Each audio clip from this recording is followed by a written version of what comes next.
I'm proud to be. I'm I'm proud to be still proud to be the principal of Pacific Grove Middle School, and I am joined this evening by Julie and Denise, who will introduce themselves. But we've got another wonderful part 3 of our series in our 4-part anti-bias bullying series.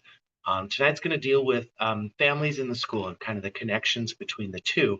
But without further ado, I'd like to introduce both Julie and Denise. Hi, thank you so much, John. Sure. Hello, folks. Welcome back. Welcome. My name is Julie. I'm the program manager for the bullying prevention program through Harmony at Home. And this is... Hello, good evening, everyone. My name is Denise Adeza. I am the bullying prevention or the Rainbow Connections bullying prevention specialist from Harmony at Home. Yeah, and for the ones that are joining us for the very first time, Denise is here on Wednesdays at PG Middle, and she supports the anti-bullying club that we have here on campus. They meet up during lunchtime, so if your kiddos are here, definitely we welcome them in. We last Friday had a very big event where we got to showcase some of our students' work on their artwork on anti-bullying. We had a really big event at the mall for Pink Shirt Day, and I'm very proud to report that it was a great success. It was very robust, and the kids definitely felt seen. It was so beautiful. We had a student sing, and the art exhibit was absolutely beautiful. A lot of great feedback. So if you attended, if you participated, thank you so much for joining us. And without further ado, we're going to go ahead and we're going to go into our third series. So this series, we are going to cover our students' rights and the parent responsibilities that fall alongside of it. So what we're going to do is, again, you'll see myself and Denise on the screen, and we're missing the heart of the project. Miss Casey Rodenbush, she's actually out on vacation, but she'll be back to lead the last series, which will be on April 8th, and we'll touch base on that in just a little bit. So this is part of our Rainbow Connection team, along with other agencies, but the ones here at the site is us three. So first and foremost, we want to share that this is not legal advice. This presentation is just to bring information and awareness to you all. Again, not legal advice. So we're going to lead off with this question just to get everybody in that headspace. Okay, so Denise, you want to read the first question? Yeah, so the first question is, imagine your child comes home and tells you they were bullied at school because of their gender identity, disability, or the color of their hair. What would you do first in this scenario? So I'm going to give you guys about a minute or two to think about what you would do. Your child comes to you, says that they were bullied based off how they look. What would you do first? Allow you guys to give you a minute or so just to think about what you would do. Yeah, and please feel free to share in the chat. And we have a staff here who can read off the answers for us. So everybody feels included, kind of like we're in the same room.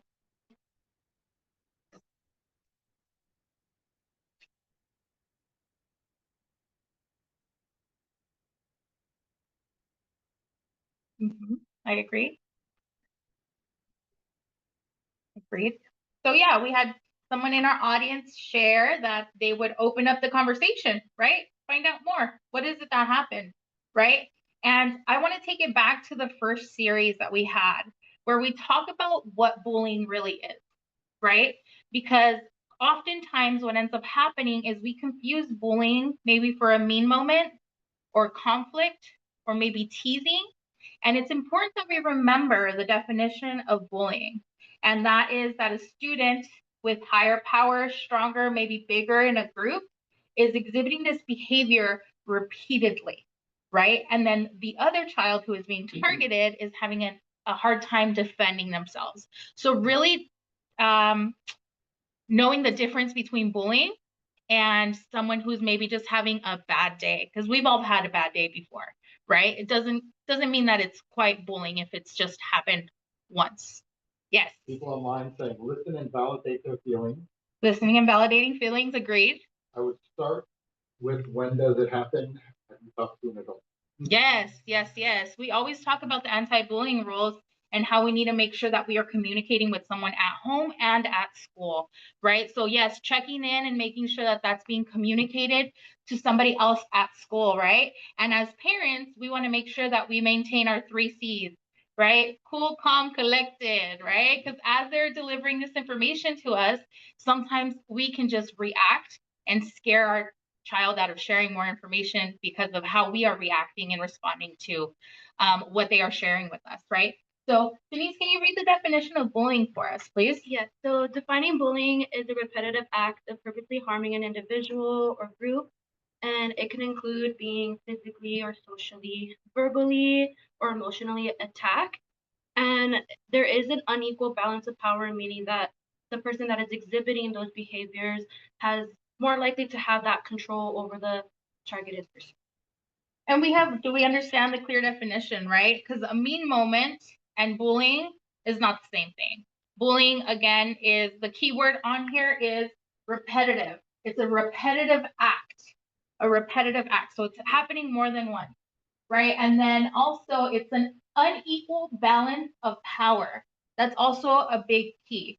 It's whether, again, like I mentioned earlier, whether it's a big group of students or if maybe it's just a bigger in body, maybe bigger in older in age, right? And it's an unequal balance of power. So there's a few different types of bullying that we'll see oftentimes, and that's physical, which is being abusive, right? To the ones being striking, hitting, pushing, kicking, spitting, vandalizing, or damaging even other people's property. We have verbal, which is verbal, making jokes continuously, again, repetitively, and cyberbullying, which is one of the trends that we see that has kicked up the most, especially now with all these different online platforms that are out there, right? So our last series, talked, we went in depth with this, right? The safety behind all of this. So we have this archive. So if you're interested in seeing that, I'm sure that Sean can make that accessible to you guys. Mr. Roach, thank you.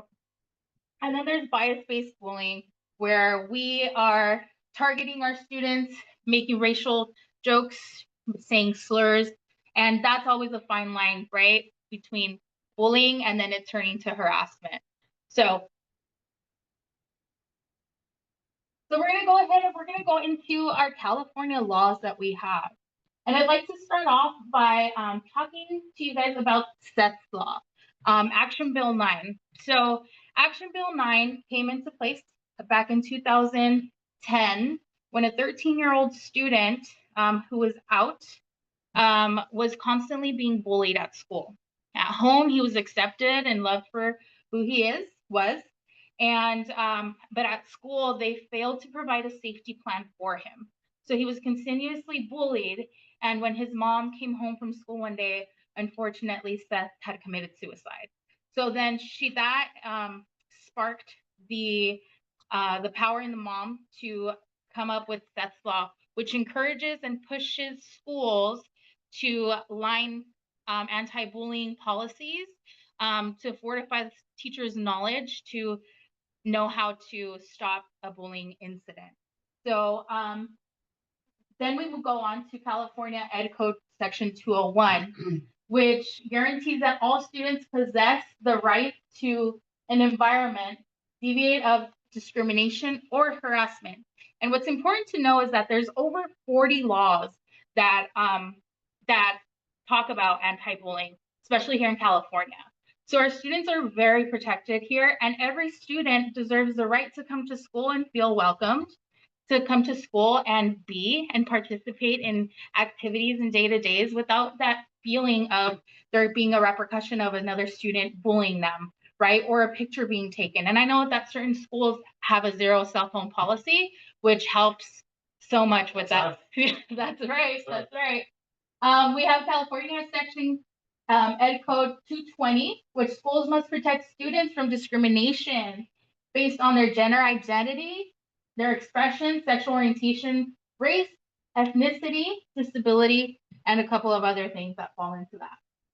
The safe place to Learn Act, which again falls and intertwines with everybody else and all these other laws where the students should feel safe coming to school, right? And with this, I also want to share that with Section 201, if there was to be a situation that happened outside of school, right? So if maybe somebody recorded a video and it was maybe after school or over the weekend, the school still has grounds to talk to that student or offer consequences, right? Based on the fact that if the other student does not feel comfortable to come back to school, then there's reasons to title that as bullying. And if I can just jump in off camera really quickly, 201 is vital. Because what we see is a lot of the time, everything that the school is a safe haven. Kids tend to act really, like they should at school. It's those times, those unstructured times, so after school or on the weekends in particular, when we come in on Mondays, we're always like, okay, let's see what happened with the week. And 201 allows us for something that a lot of people think is not within the school's purview. 201 says it absolutely. The student doesn't feel comfortable coming to school based on what happened over the weekend Right. or after school. That is definitely within purview, and we're bound to that. Right. And also all these laws secure the schools. What's the word I'm looking for, Sean?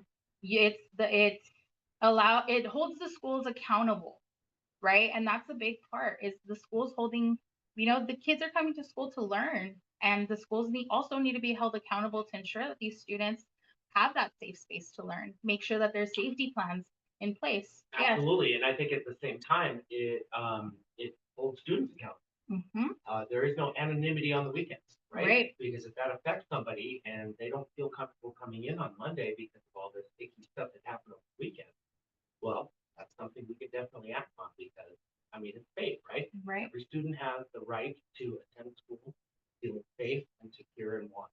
Right, absolutely. Thank you. Thank you for that, Sean. Of course.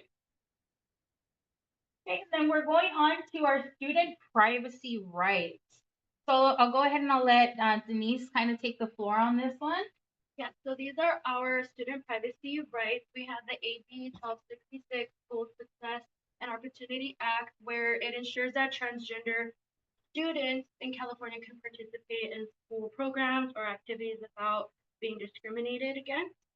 And then we have FERPA, which stands for Family Educational Rights and Privacy Act. It is a federal law that protects the privacy of a student's educational records, meaning if sharing a student's information, posting students' grades, or anything confidential, there is a violation if teachers go ahead and share that information on. And then we have Title IX, privacy protections, states that a recipient must keep a person's identity that has been sexually harassed or has reported being sexually harassed must be confidential. And then we have the California Constitution right to privacy that states that all people by nature are entitled to a right to privacy. Right. Yeah, Sean, share with us. I just wanted to add the FERPA is, that is one of the big dogs in education, right? We can, share personal information. Right. I know that obviously for the victim is applicable, but it's also applied to the offender as well. Right. And so oftentimes if you're speaking with families and they're like, well, tell me specifically, who this was or who it involved or what specific outcome came from this. Those protections extend to the offender as well. So though we are following our process and we are, absolutely adhering to the law with the assumption that we want to make things better for obviously the victim, but we want to rehabilitate the offender. We are legally bound not to share certain information. Right. And violations of any of these could lead, to not good. Some big consequences, right? So again, as a BP coach, sometimes while we give presentations, that's one thing that's constantly brought up or often brought up is, well, what are the outcomes? Or the school didn't want to tell me the outcome of what happened to the child who was exhibiting the bullying behavior.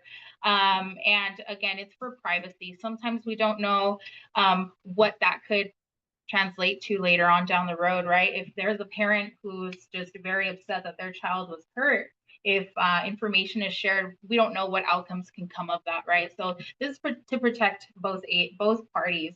But one thing that I always like to touch on parent workshops is always reminding the parents that whenever we do have the opportunity to de-escalate a situation or dig deeper into the situation, it's always an opportunity to help a student who is in need, right? Because oftentimes the student who is exhibiting the bullying behaviors, there's something more that we need to navigate and we need to work through.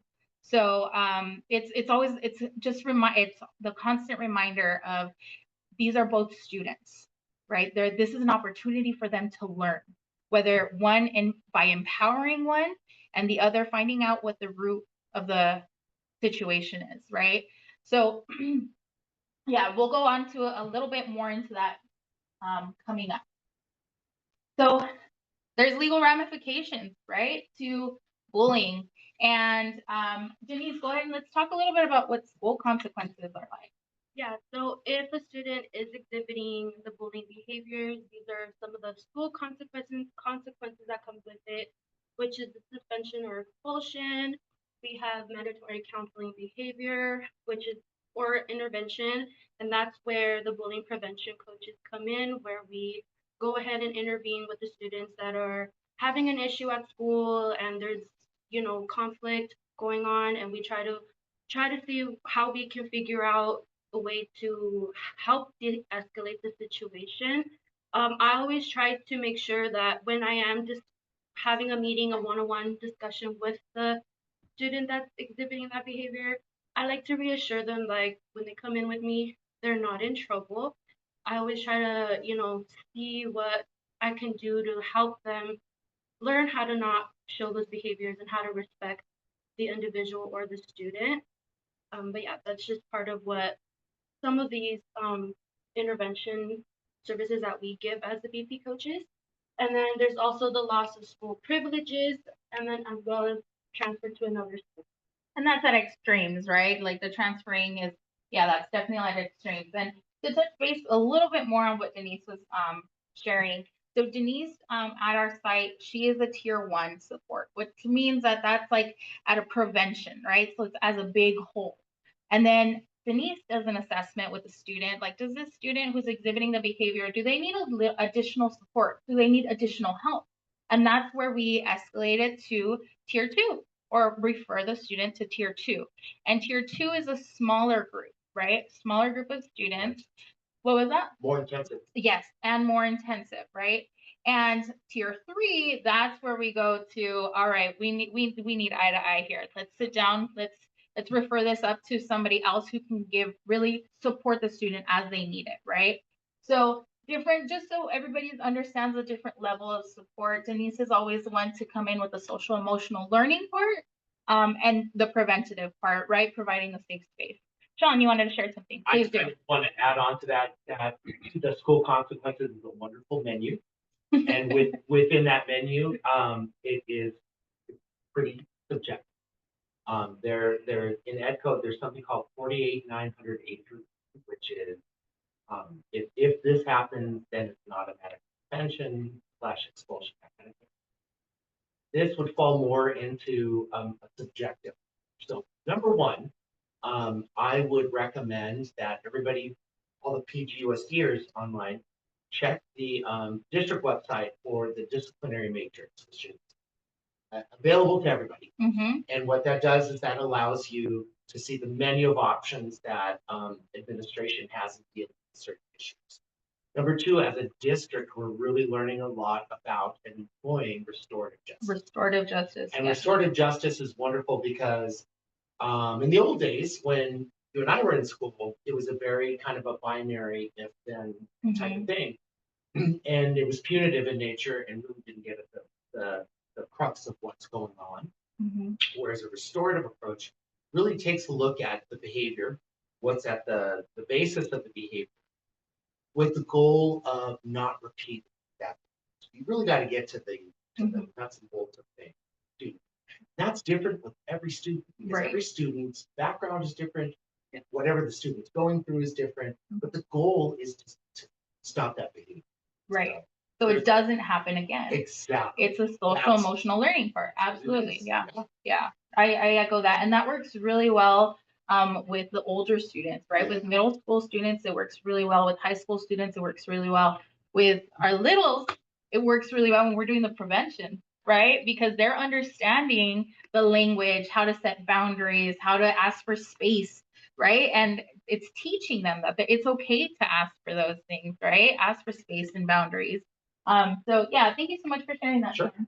Well, also like to add that's where the classroom meeting, that's what we provide for the students at the classrooms is where we go in, the BP coaches, we go in and educate the students on, the differences between, conflict, teasing, movement, try to encourage them to do or how to be an upstander at their school, which is very important. Right. It's the upstander culture that we really try to, offer. See something, say something. And we'll go into that in just a little bit because I know here at PG Middle, it's something that's, the culture and the climate here is wonderful. You can see it, in the clubs, as talking with our coaches, just how the kids respect each other in the hallways, the words that are being used.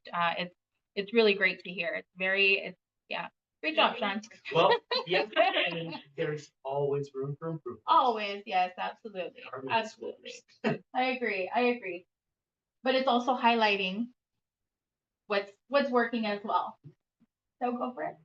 Yes, so we have the civil law suit, which is Title IX federal law, gender-based harassment. It protects against discrimination based on sex and protects transgender students. It prohibits any kind of discrimination based on their gender identity, gender expression, or sexual orientation.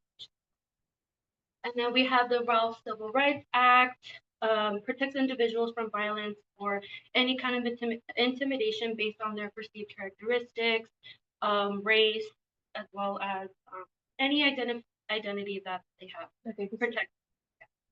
Yeah. And then at the extremity of this, right? It's just nice to share that there's always criminal charges, there's outcomes, and it's important that we talk about this because it happens, right? As parents, it's our responsibility to make sure that we are preparing our students for the real world, right? And if that behavior is being exhibited at such a young age, then us as parents have to do some digging and finding what sources are out there to help our students, right? Because there are criminal charges that follow that. So a parent that parents are held liable for their students, especially if they know that their students have been exhibiting this bullying behavior and nothing has been done, right? They're definitely held liable for that. If their child is under 18 and in their home and they are offending somebody else, there's for all of these things, there's jail time that the parents can face, as well as fines from anywhere from $1,000 to $25,000. And when I do my student workshops, usually it's with the older grades, right? The little ones will have a hard time understanding it. But when last week I had a student workshop for 5th and 6th graders, and when I expressed to them and when I shared with them that their parents are held responsible for their behavior and they can be fined up to $25,000. Even some of them were like, what, 25,000, right? And it's like, okay, let's think about different items that cost $25,000, right? Let's think about a car. Most families, it takes about 3 to 5 years to pay off that $25,000 car. So how much time and energy is that going to take away from the family already because of an action that we chose, right? Because of our choices. So when they see that there is repercussions to their actions, it really just gives them a moment to stop and really just think, right? Because when we were doing this workshop, we had 10 students, and when I went in there and I dropped that little fact of information, their faces and their eyes just opened wide because they were unaware of it, right? Knowledge is power. So yeah, I really wanted to share that part with you guys. So our parent responsibilities. obviously is know your school's policies, just like Sean shared, to go onto your district website and check out what it is, what menu it is that they have there for y'all.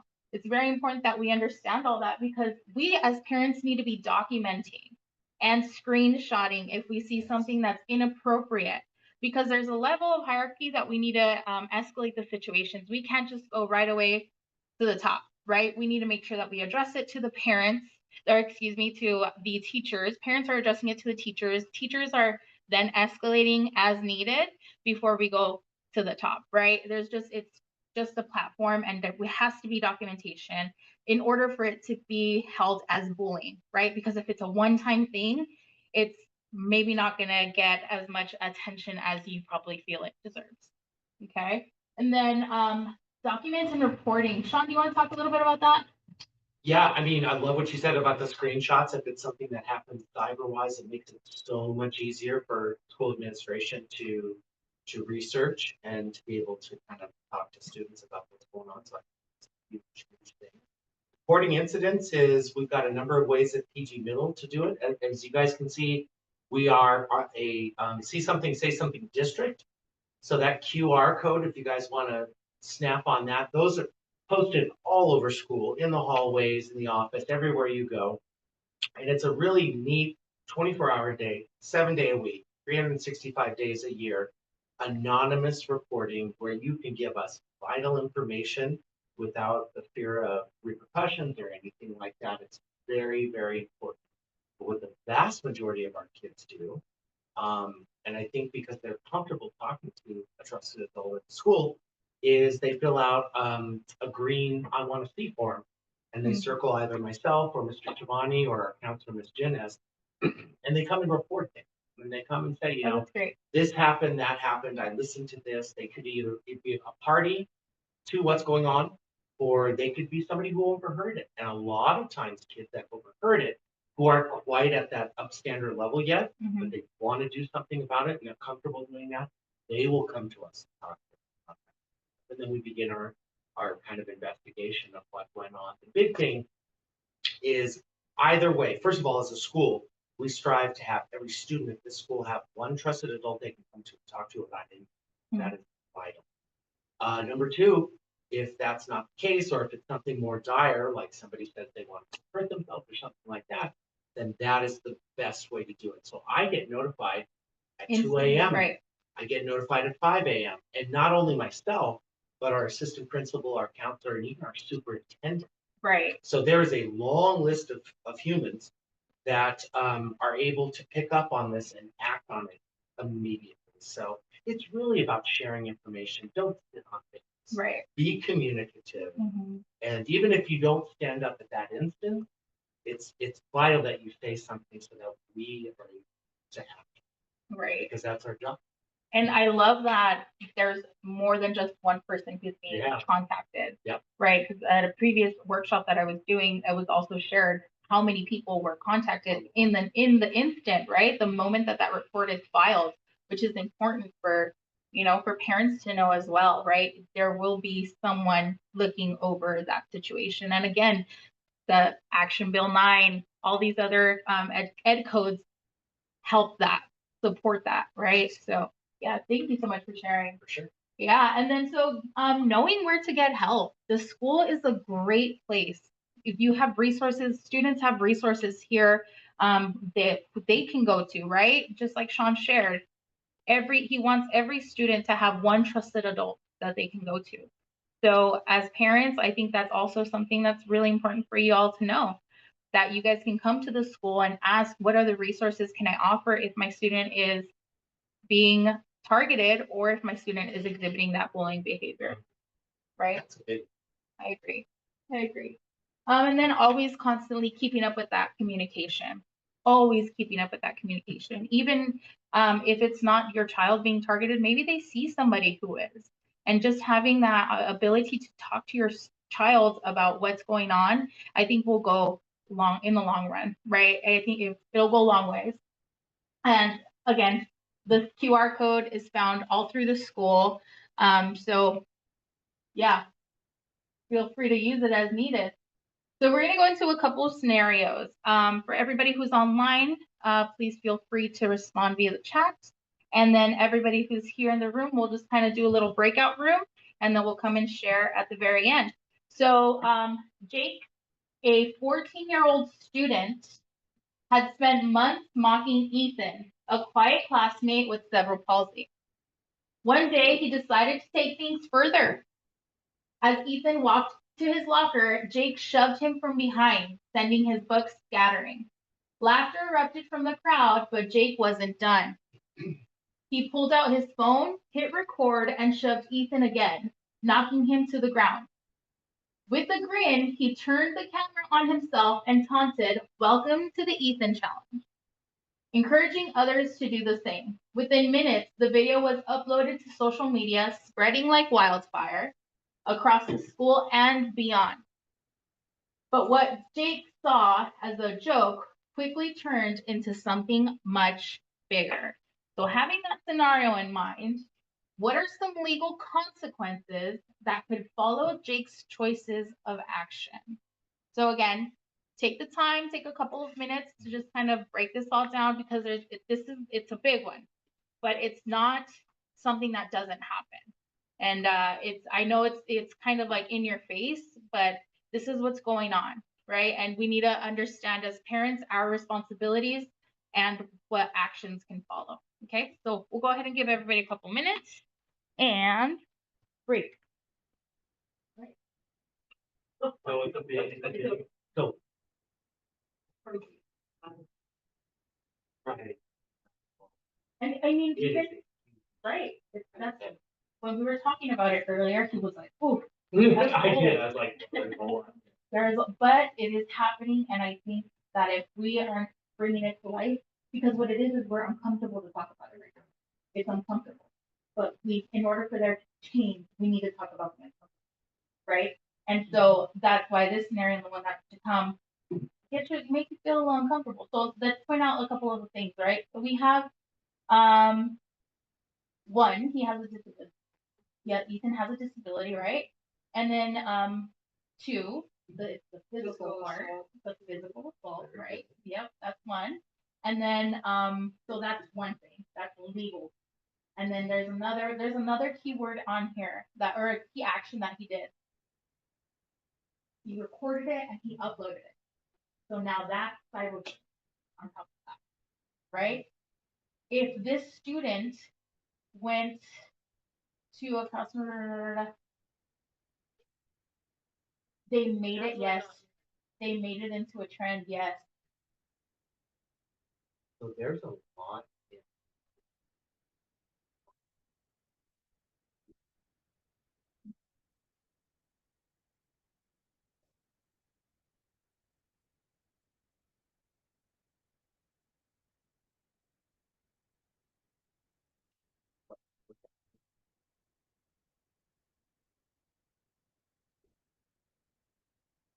Number one, that's false.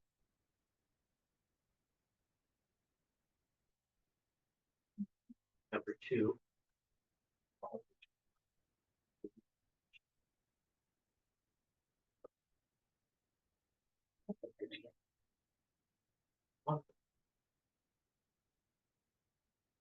So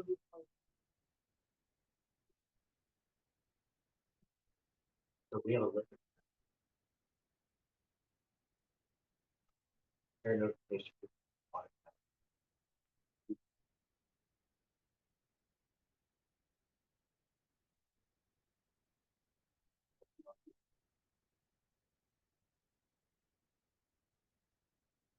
Three, if there's so much in this room, let's be uploading. That- so cyber bullying, and so even one cyber.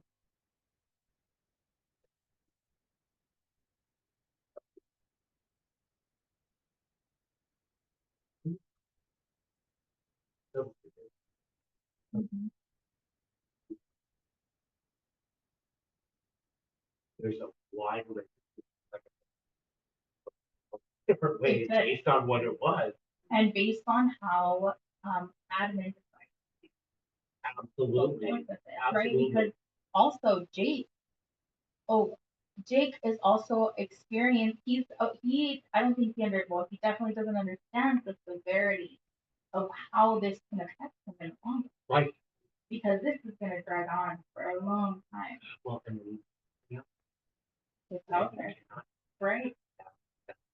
damage. And there's cases of this kind of a situation.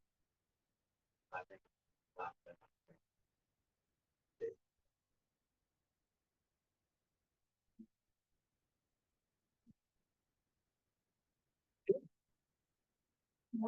Mhm. But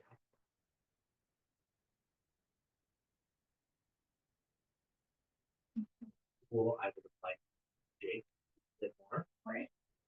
Jake would have had with him. Mhm.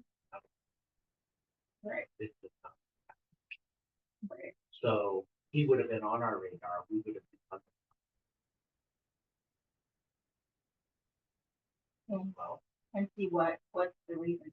Exactly. Traumas. Exactly. And there's a lot that we can find out from like their divorce, their challenges that the students face. Really, opening that door for people, but you have to see it at the time. Being aware, you know what I mean, before it gets to the point, right? Because and Prevention is the key. way to go. Yeah. And So I would have known Jake way before. Mm-hmm. Yes, do you want to come on up here with me? Sure. All right. Do we have any responses on the chat? Welcome back, everybody. Welcome back. No chat, but so they can raise their hand. Okay. It's a big one. It is a really The big huge one. one. It's a really big one. So Yeah. based on all of the conversations that we had on the side, there's a lot here. And this can go in many different directions. Really, just how it is that admin decides to navigate the outcome of this, right? Because this is talking legal action. This is calling law enforcement. This is, I mean, one thing that Sean did share is Jake would have been on the radar. Oh, 100%. From the very beginning, right? Because it's the preventative work and seeing where it is that this behavior didn't just come from one day to the next. Like Sean said, it wasn't spur of the moment. This had to take time. And Ethan is being targeted, right? So that just falls into a whole nother level of legal action, right? And I'll let Sean talk a little bit more on this because it's a complex answer, right? And it just can't just go one way. So there's, as we talked about, there's a myriad of different ways that you could kind of deal with this instance. And this could be handled at the school level. This could be handled at the law enforcement level. This could be handled in courts. And so the first thing that I see is that Jake is targeting what we call a protected class. And those are a group of individuals who are different in some manner. It could be race, it could be religion, it could be gender identification, it could be orientation. All of those things are protected classes. So that kind of changes things a little bit because that might be the reason why they were targeted. The bias, right? The bias, exactly. That's why we're doing these series. Okay. Well, you've got the physical contact, and so you have to ascertain to what level that physical contact was. It just a shove down to the ground? Was there anything, more than that? And your administration would make that call. Mm-hmm. Obviously not in a vacuum. That's something that we like to discuss with our colleagues who are a wealth of information. And so we would ascertain whether we're going to handle it at the school level or whether we deem it worthy of law enforcement. Is it an assault? Does it meet the criteria for an assault?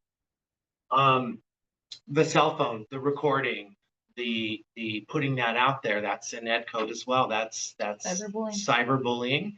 And the fact that you post something and throw it out there for everyone to see, it is something that you really can't get back. And so that's kind of an easy one for for building a case against the student. And so that also may involve law enforcement based on the what specifically was videotaped. If there was anything illegal that was videotaped or something that people find vulgar or something like that, then that would kick it up a notch, and that actually might involve law enforcement as well.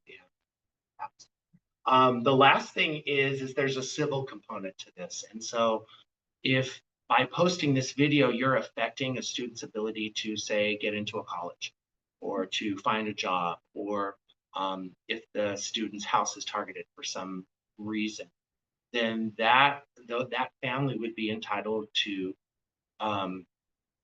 seek damages in civil court and would be able to sue for whatever future earnings that were lost or something like that. So as you can see, there's a wide array of what could happen with this, and that there's a lot in here. But like I said, and when I talked to Julie and our wonderful audience here, I would have known about Jacob way before this. I have yet to come across a situation, especially of something this deep, that is just a spur of the moment type of thing. So it is that early intervention. It is creating that climate where students feel comfortable saying something to somebody so that we're able to engage the student and the student's family. I don't think any students, I don't think any family wants their student to be in this paragraph as Jake. I don't think that's the instance. And so that partnership between the school and the family is vital at that point, especially at that lower level, well before what we hope it's going to get to this. So yeah, it's a big one. The holy guacamole. Yeah, big one. So thank you so much for that. For Thank sure. you for sharing all of that. I Absolutely. think there's a lot of key points that you shared there, and just more than anything, it's the preventative part, right? And knowing our students well enough and our students respecting each other well enough to where a situation like this doesn't happen, right? We'll go on to our last scenario. I usually always like to offer two. So this second one is I don't think as heavy as the first one. So after months of receiving complaints from school officials about their son Ryan harassing a younger student online, his parents ignored the warnings, dismissing it as just kids being kids. Ryan had been sending threatening messages, spreading false rumors, and even posting edited photos to humiliate his classmates. One day, the targeted student suffered a panic attack and had to be hospitalized. The victim's parents took legal action, and under California Civil Code 1714-1, Ryan's parents were held financially responsible for the emotional distress their son caused. Facing a lawsuit for damages and potential fines, they realized too late that their failure to intervene had some serious legal consequences. So now, there's a couple of key points in there, right? And I've heard it because I've addressed certain parents and, hey, this is what I'm seeing. And the parents it's just kids being kids, right? And it's that preventative work, that prevention that is key, right? So as a parent, how would you have navigated this situation differently? Being your child was the one who was exhibiting the bullying behaviors. So let's take a couple of minutes and see what it is that everybody comes up with. We'll talk with our audience and everybody in the chat or virtually. Feel free to send in some responses. What would you have done differently? All right, great.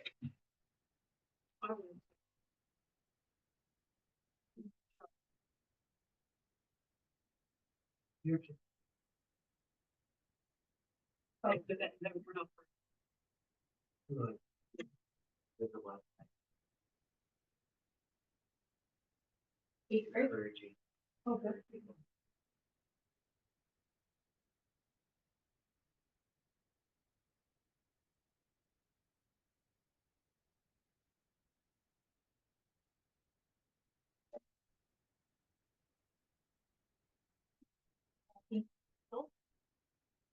No, exactly. No, right. And so let's think about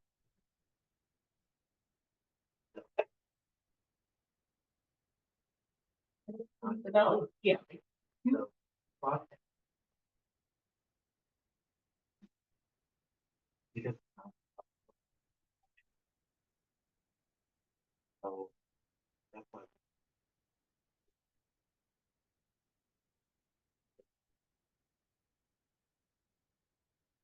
but by and large, like I said, nobody wants it. Right. That, Mhm. so what can we do to change the situation? First of all, I got beef with the whole first line, which is receiving complaints from the school now. Been a lot more than complaints. We would have engaged this. And this falls under 201. Oh, yeah, This absolutely. this kid is not gonna come, want to come to school because they're making means of whatever. Number two, I think this is vitally important. Mhm. Is helping parents what apps there are out there, how to find how to find them, to nurture names are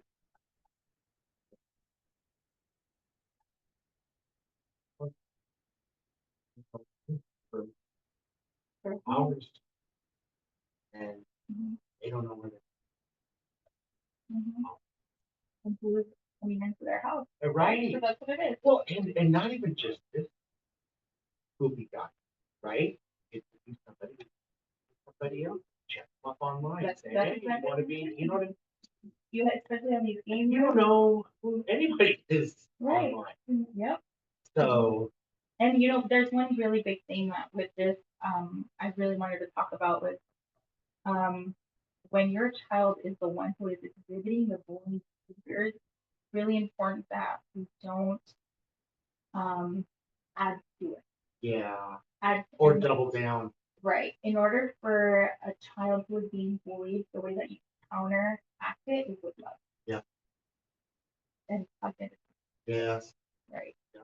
So it's that big part because sometimes as parents we react, why did I have this conversation with school? What's going on? Right? Instead of allowing the opportunity for there to be conversation. What's going on? Right? Like why? What's up? What's going on? And I have to tell you, probably the most fulfilling conversation I've had with families and parents of students at this point is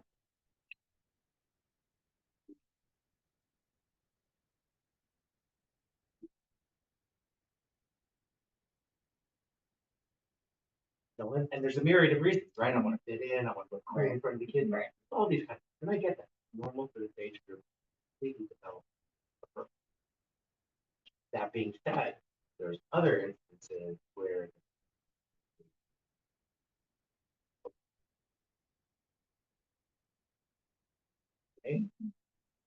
we got a whole different pitch, you can go from something restorative and growing and creating two wonderful functions being somebody you got to kind of keep your eye on Mhm. because you know that you're fighting that battle with one arm tied behind your back. You're not going to rely on the family to help you out. Right. So the parenting is just so very fun.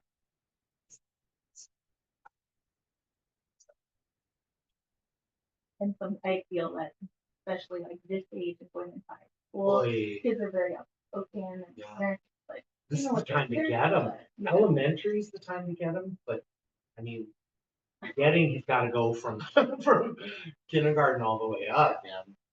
And I love what you're saying about Mhm. between keep that way. The parent report card. Have you ever heard Oh of the parent report yeah, card? yeah. Have you ever heard? So the parent report card is when your child has gone off to college, when they don't have to check them in. Your report card is if they call and check in on their own will, it's not too bad. Yeah. But if they don't call, there might have been because they don't have to check in, right? They're adults, they're doing their own thing. And if you have have that open lane of conversation from a very young age, it's just something that you do naturally. I could do that myself. As growing up, my mom always encouraged me. She never pushed me, she never like forced me to speak up for her, but I'm sure What? she practiced there because Yeah. my family always to this day. Right. Good. It does make it. Yeah. Wait till later. Gotta know one in front of that. All right, folks. So do we have any responses in the chat? Okay, cool. We got all the conversation here, no worries. So one thing that I really want to point out with this scenario is keeping those lines of communication open with your child. When our children are the ones who are exhibiting the bullying behaviors and the school is in contact with us, it's important that we keep open lines of communication with the educators and with admin so we can find out like what resources are available for the student to help the student out, but also the communication that you have with your child. The worst thing that you could do with your child if they're exhibiting the bullying behaviors is to come off very strong. The way that you are going to counteract bullying behaviors is with love and compassion and not adding to it. Definitely speaking on the piece of cognitive empathy, right? Where you're allowing maybe you're walking your child through the situation so they are putting themselves in that other person's shoes and you're helping them visualize what it is that they felt, because empathy is going to be a big part in combating the bullying behavior. So is there anything you'd like to share, Denise, on that? Yeah, again, just by having that open communication, your child is gonna feel comfortable enough to come to you and speak about these issues that are happening at school and making sure that they have that um, safe person or someone at trusted adult at home to be able to communicate that. Right. Or at school. Or at school, right, or at school, especially when the goal is for every student to have somebody that they can come and talk to, and with all the resources that are available at the school with, being able to anonymously, drop a tip, that's also very important. So, anything else you'd like to share? Anybody else in the audience like to share anything else? All right, sounds good. All right, so I want to say thank you guys so much for joining us on this series, series 3, and next month on April 8th, we will be going over supporting LGBTQ and neurodiverse identities. So again, that'll be led by Casey Rodenbush, and thank you all for joining us. Yeah. Thank you guys. Series Thank 3. you. Thank you guys so much. Thank you. Have a wonderful evening. We will post this soon. We'll post this soon. All right.